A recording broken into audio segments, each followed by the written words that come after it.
So what I am going to have you do, well, what I'm going to ask you to do is, again, place your feet firmly on the floor, firmly, and I'm going to ask you to sit up, actually.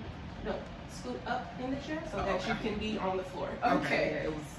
And so now I'm going to ask you, what, do you have a preference on arm? You put it around. Okay. And so I'm going to have you just, turn for me, and then I'm going to lift this up a little bit. It's not a restricting shirt.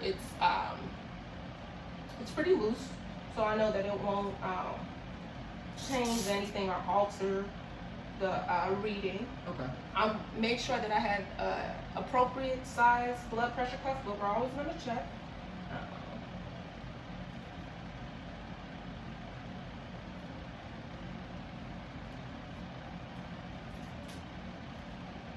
Nice. Okay. So now, before I place it, I'm sorry, I just was making sure that it was an appropriate size, but I want to actually get the landmark of your brachial pulse down. So I followed her radial pulse all the way over here to her brachial. And we have her pulse right here on the opposing side of her radial. So here is the pulse right here. I'm gonna need you at heart level. I'm gonna ask you to sit in.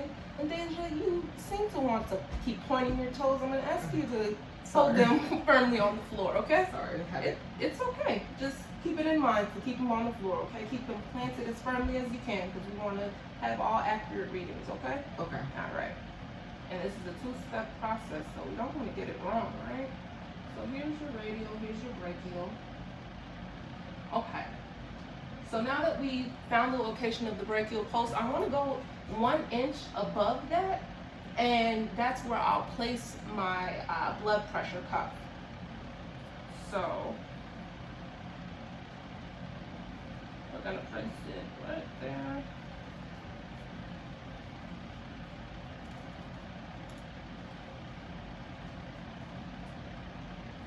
Okay. Does that feel too tight? Nope, it's good. Too loose? Nope, it's pretty snug. It's good. Okay, so she said it's pretty snug. What I'm gonna do to check that, I'm gonna use my index and my middle finger, and I'm gonna go in between the blood pressure cuff and her skin and just give a little light pull up and down and see if I have any tension and if the tension is too tight or if it's too loose, okay? Okay. So it seems like it's just right. So what I'm going to do firstly is I'm going to take my pump and I will find your brachial pulse again. So, feet firmly on the floor. Okay. So now I am going to make sure that my nozzle is turned all the way closed, and I am going to start to pump now. So, and I'm going to be feeling for when I'm going to be noting for when I don't feel a pulse again, or when her pulse stops. So.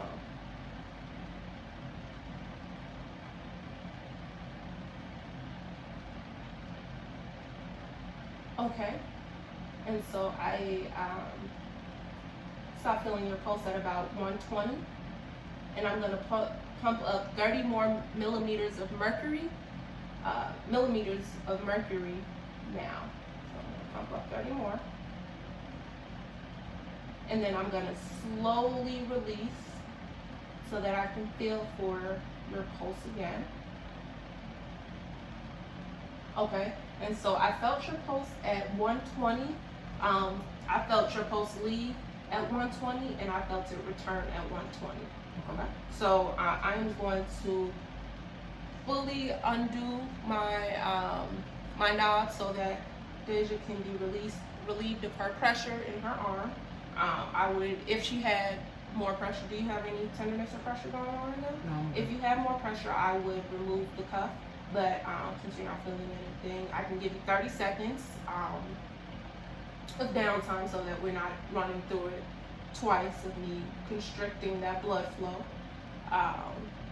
And in that time, okay.